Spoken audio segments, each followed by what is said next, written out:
중학생들이 살아봐요. 좀 편하게 사람들 만나고 할. 요거는 그 어떤 실상 리얼월드 얘기들이 아니기 때문에요. 항상 연구에 나오는 것은 조건을 주고서 얼마나 사는지 보는 거거든요. 그러니까 우리 일상생활에 그대로 적용해서는 안 되고요. 항상 오히려 조심하는 거지. 이게 나오는 거죠. 안녕하세요. 옆집 명의 가정의과 교수 이덕철입니다. 요즘에 코로나 감염이 지역사회 전파가 되면서 많은 분들이 고통당하고 계시죠. 사회적인 공포가 확산되고 있고 또 이 치료를 위해서 애쓰시는 의료진들도 탈진 상태에 있다고 얘기를 들었습니다. 이때 우리가 이 코로나 바이러스에 대해서 정확하게 알고 그 예방법을 알고 있는 것은 사회적인 확산을 막을 수 있는 굉장히 좋은 길이라고 생각이 듭니다.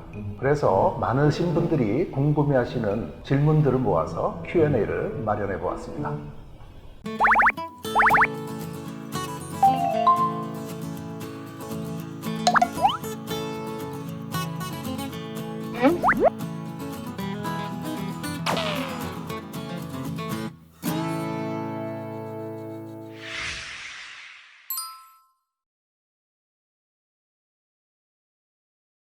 맞습니다. 코로나 바이러스가 전파력이 상당히 높은데요. 사스에 비해서 전파력이 한 10배에서 20배 정도까지 된다고 알려져 있죠.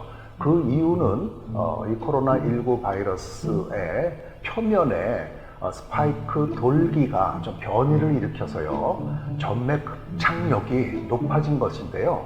이것은 다른 말로 표현하면은 점막에 달라붙는 능력이 그만큼 높아졌다라고 하는 것입니다. 그러니까 조금이라도 바이러스가 우리 코나 목으로 기관지로 들어왔을 때는 그 점막에 붙어서 병을 일으킬 수 있는 것이죠. 또 하나 이 전파력이 높은 그 이유는 바이러스에 감염된 이후에 한 4, 5일 정도만 지나도 벌써 이 바이러스가 굉장히 많이 만들어져서 증폭된다라고 하는 것이죠. 그리고 또 코하고 인후부에 이 바이러스가 몰려 있습니다. 그렇기 때문에 경미한 증상으로 자신이 병이 잘 있는 것을 인지하지 못한 상황에서 외출을 하거나 사람을 만났다가 재채기를 하거나 콧물을 흘리고 이럴 때 이 바이러스가 많이 배출될 수 있기 때문에 그 기간 동안에 사람들에게 전파가 많이 되는 것입니다.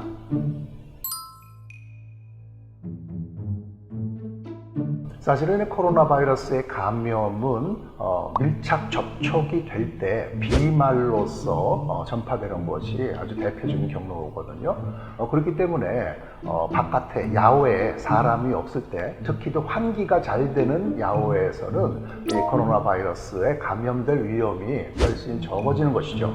그 대신에 좁은 공간, 엘리베이터를 탔거나 아니면은 대중교통의 버스라든지 지하철에 사람이 많은 밀집된 그런 공간에서는 말이라든지 기침이라든지 이렇게 해서 다른 사람의 침방울을 통해 가지고 전파되기가 쉽습니다. 이런 때는 꼭 마스크를 써야지 되는 것이죠. 엘리베이터 타시거나 대중교통 타실 때 마스크를 꼭 착용하시기 바랍니다.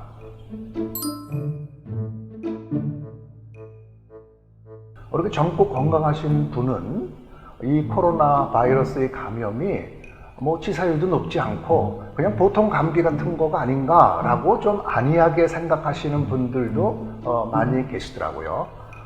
물론 지금 이 코로나 바이러스의 감염의 치사율은 1%가 채 되지 않는 것 같습니다. 사스가 한 10% 정도, 그리고 메르스가 30-40%의 치사율과 생각해 보면은 치사율은 분명히 훨씬 낮습니다. 그렇지만 그렇다고 해도 계절 독감을 생각해 볼 때는 치사율이 20에서부터 30%까지 되는 것이고요. 이 신종플루의 치사율도 0.1%였습니다. 여기에 비해서는 지금 현재 코로나 바이러스 감염의 치사율도 결코 낮은 것이 아니기 때문에, 게다가 전파력까지 굉장히 높기 때문에 우리 예방에 각별히 주의를 해야 됩니다. 국내 보고를 보면은 이 코로나 바이러스에 감염이 되었다가 완치된 후에도 다시 균이 검출되는 경우가 있다라고 밝혀져 있는데요. 사실은 그것이 왜 정확한 이유를 우리가 아직까지 알지는 못합니다. 일반적으로 이렇게 감염병이 생겼을 때는 우리 몸의 면역 체계에서 항체를 만들어서 이 바이러스를 모두 죽일 만큼 많아지기 때문에요. 이 면역력으로 인해서 다시 똑같은 바이러스가 들어오면은 이게 병에 걸리지 않는 것이 원칙인데요. 완전히 없어지지 않았던 바이러스가 숨어 있다가 나오게 되는 건지, 아니면은 이 짧은 시간에 그래도 변이가 된 항체가 듣지 않는 그런 바이러스에 재감염이 된 건지는 아직까지 더 알지 못합니다. 더 추후에 연구를 통해서 밝혀져야 될 일이라고 생각합니다.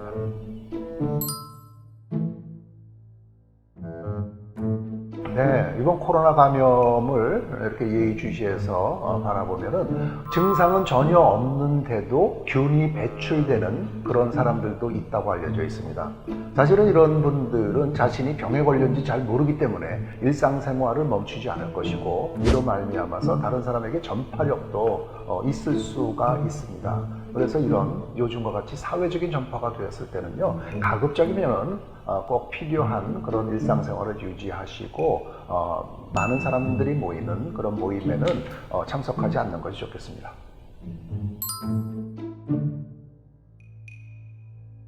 네, 요즘에 매스컴을 보면은 세계 각국에서 이 백신에 대한 연구를 굉장히 많이 하고, 어떤 회사에서는 백신을 이미 만들어서 임상 시험을 계획하고 있다라고 하는 소식이 있습니다.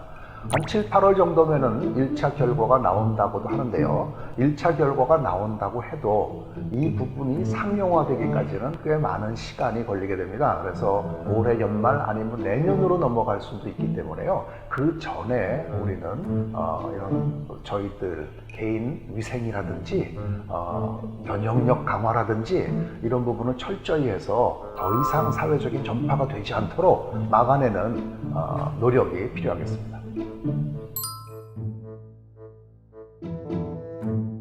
물론 바이러스가 이렇게 환경에 많은 영향을 받습니다. 독감도 추운 겨울날에 많아졌다가 여름에는 이게 없어지는 것처럼 영향을 받긴 하지만, 그렇지만 이 코로나 감염은 지금 중동 지방에도 일부 있기 때문에요. 날이 더워진다고 해서 자연적으로 전부 다 소멸된다고 이렇게 확신하면은 안 되겠고요. 예방적인 그런 조치가 필요하다고 생각합니다.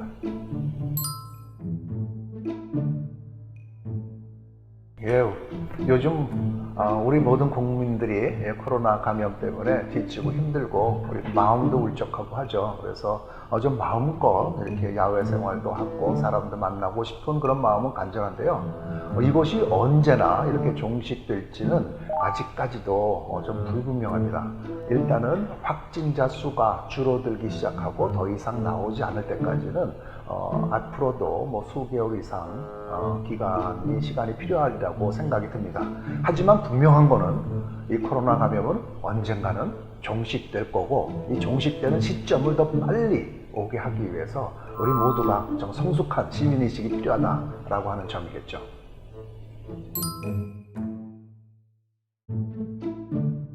코로나 바이러스는 살아있는 숙주의 세포에 기생해 있을 때만 살아갈 수 있기 때문에요. 바깥으로 떨어져 나올 때는 사멸하고 죽습니다. 근데 그 시간이 어느 정도냐라고 하는 거는 조건마다 상당히 다른데요. 일반적으로는 한 2시간 정도 지나면 죽는다고 알려져 있고요. 가장 죽는데 빨리 이렇게 될 수 있는 조건이 햇볕, 자외선을 쬐이게 되면은 이렇게 살아남지 못한다고 알려져 있죠. 그 대신에 이렇게 플라스틱이라든지 매끈매끈한 표면에 붙어 있을 때는 수일간도 간다라고 하는 외국 보고들이 있습니다.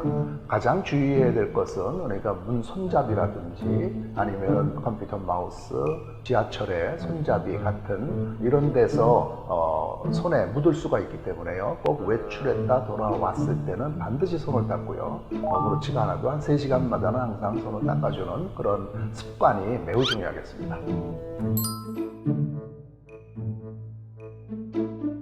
그런 어떤 포장지라든지 종이라든지 이런 데 묻어 있는 바이러스는요, 통상 한 두세 시간 정도 살면은 더 이상 살지 못한다고 생각하시면 되겠고, 그리고 그런 옷이라든지 종이에 묻어 있는 게 손에 묻어서 내 어떤 구강이라든지 코에로 통해서 들어간다라고 하는 거는, 이 경로는 흔한 그런 경로는 되지가 않겠고요. 항상 플라스틱이라든지 딱딱한데 이런 데 뭔가 질방울이 튀었을 때 이런 거를 손에 만질 때를 더 주의하시면 될 것 같습니다.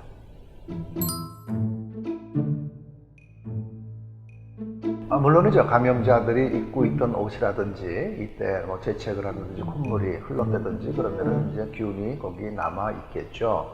그래서 이렇게 확진자가 주변에 있게 됐을 때 그 옷에 묻어 있는 그 균들은 어떡할 것이냐라고 좀 고민이 될 수 있는데요. 사실은 그렇게 될 때는 옷을 세탁하거나 이럴 시간도 별로 없을 때는 이렇게 낮에 햇빛에 이렇게 말리는 거를 좀 수시간 동안 이렇게 말려주면은 그 옷을 통해서 감염되는 그런 위험은 없을 거라고 생각합니다. 그 바이러스 균이요, 소변과 대변을 통해서 배출된다라고 하는 사실은 밝혀져 있습니다. 그런데 이렇게 해서 나온 바이러스가 다른 사람을 전염시킬 만한 능력이 있는지에 대해서는 아직까지는 확인되지 않았고요. 오히려 감염자가 어떤 화장실을 들어갔을 때 소변이나 대변보다는 기침이라든지 분비물을 통해서 주변에 묻어 있다가 그 부분이 다른 사람에게 전염될 가능성은 더 많기 때문에요. 꼭 용변을 보시고서 손 닦기를 철저히 실천해 주시는 것이 좋겠습니다. 네, 손 소독제 중에서 이제 알코올이 70% 이상이 되는 것, 그리고 뭐 소독제로 잘 알려져 있는 과산화수소수, 뭐 이런 부분들이 바이러스를 꽤 많이 죽인다고 알려져 있죠. 그래서 손 세정제를 사용하시는 거가 좋고요. 구석구석 빠짐없이 잘 손을 문질르셔야겠죠. 그것이 없을 때는 수돗물에 비누를 가지고 잘 닦아도 이 비누를 통해서 바이러스가 잘 씻겨 내려가거든요. 그래서 손을 잘 닦는 것이 우선은 중요하겠습니다.